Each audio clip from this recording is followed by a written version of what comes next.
మణిపూర్ అల్లర్లు మణిపూర్ అల్లర్లు అంటే ఒకటి ఉందబ్బా. నిజం చెప్పులు వేసుకునేసరికే అబద్ధం ప్రపంచాన్ని చుట్టూ వచ్చేస్తుందంట.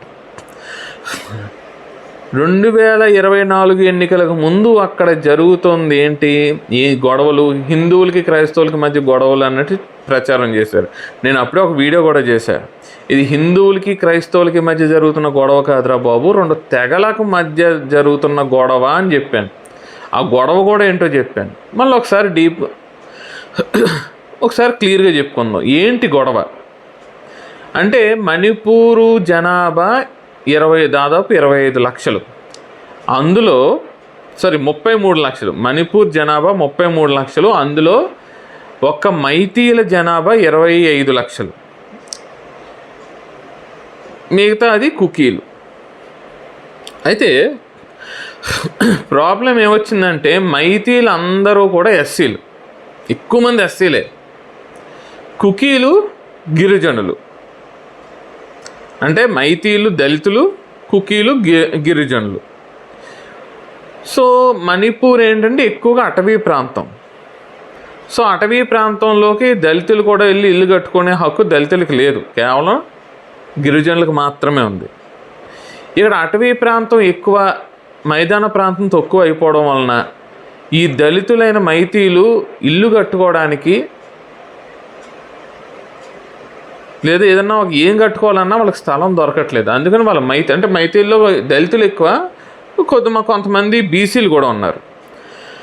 వీళ్ళందరూ మణిపూర్ హైకోర్టులో కేసు వేశారు. మా జనాభా ఎక్కువ ఉంది, మాకు అందుబాటులో భూమి తక్కువగా ఉంది, మిగతాదంతా అటవీ ప్రాంతం అయిపోయింది, కాబట్టి మమ్మల్ని కూడా గిరిజనులుగా గుర్తించండి.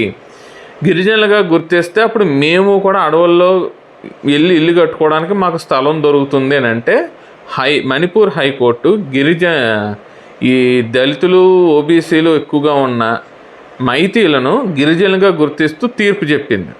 అక్కడి నుంచి గొడవ స్టార్ట్. ఈ గొడవ జరగడానికి నెల రోజుల ముందే 3,000 కోట్ల రూపాయల విలువైన గంజాయిని మన భద్రతా బలగాలు పట్టుకున్నాయి. దాన్ని బట్టి ఎంత భారీ స్థాయిలో అక్కడ గంజాయి పండిస్తున్నారో చూడండి. ఈ గంజాయి ఎవరు పండిస్తున్నారు అంటే, మయన్మార్లో సైనిక ప్రభుత్వం ఉంది. ఆ సైనిక ప్రభుత్వం మీద తిరుగుబాటుదారులు కొంతవరకు మాకు ఈ సైనిక ప్రభుత్వం వద్దు, ప్రజాస్వామ్యం కావాలి, కొంతమంది తిరుగుబాటు చేస్తున్నారు.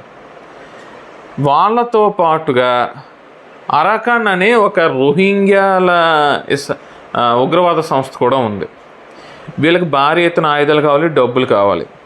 అందుకని వీళ్ళందరూ కలిసి ఏం చేస్తున్నారంటే, మయన్మార్లోను మణిపూర్ అడవుల్లోనూ భారీ ఎత్తున గంజాయిని పండిస్తున్నారు. ఈ మైతీయులు వెళ్తే ఈ మైతీయులు గిరిజనులుగా ప్రకటించారు. వీళ్ళు అక్కడికి వెళ్ళి ఇల్లు కట్టుకోవడం మొదలు పెడితే ఈ గంజాయిని పండించడం, అమ్మడం అనేది చాలా కష్టమైపోతుంది. అందుకని వాళ్ళు ఎంటర్ అయ్యారు. గొడవ ఏంటంటే, ఈ కుకీలు తిరగబడ్డారు. మీరు మళ్ళీ చెప్తున్నా, మైతీయులులో దళితులు, బీసీలు ఎక్కువ.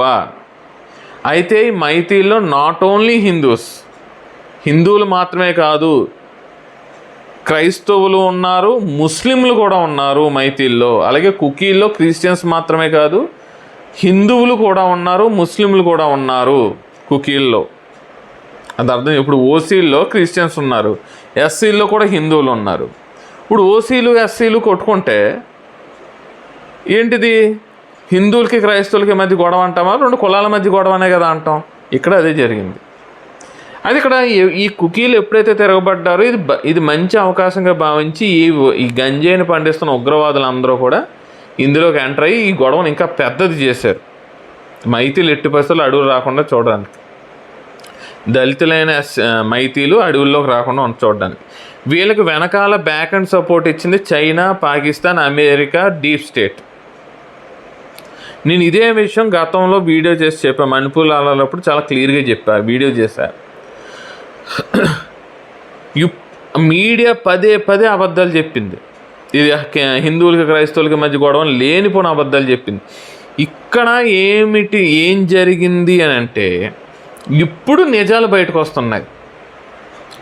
గొడవ జరిగింది రిజర్వేషన్ల అంశం గురించి. అంటే దళితులైన మైతీలకి అడవులు ఇల్లు కట్టుకోవడానికి పర్మిషన్ ఇప్పుడు ఇచ్చింది హైకోర్టు. దాని గురించి అక్కడ ఉన్న కుకీలు తిరగబడ్డారు, గిరిజనులు. దీన్ని ఆసరాగా చేసిన ఉగ్రవాద సంస్థలు తిరిగాయి, దిగి గొడవను పెద్దది చేసాయి. ఈ ఉగ్రవాద సంస్థలు వెనకాల విదేశీ హస్తాలు ఉన్నాయని ఇప్పుడు వివరంగా చెప్తున్నారు. ఎందుకంటే వీళ్ళు చెప్తున్న సోది సొల్లు ఎవరు నమ్మడం లేదు కాబట్టి. సో మెయిన్ స్ట్రీమ్ మీడియాలో వచ్చేది ప్రతిదీ గుడ్డిగా నమ్మేకండి, నష్టపోయేది మనమే.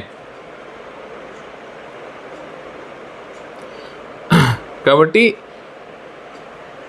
తొందరపడి మెయిన్ స్ట్రీమ్ మీడియాలో వచ్చింది కదా తొందరపడి ఏది నమ్మేసి ఒక నిర్ణయానికి వచ్చేయకండి. కాస్త ఆగండి, కాస్త ఆలస్యమైన నిజాలు బయటకు వస్తాయి.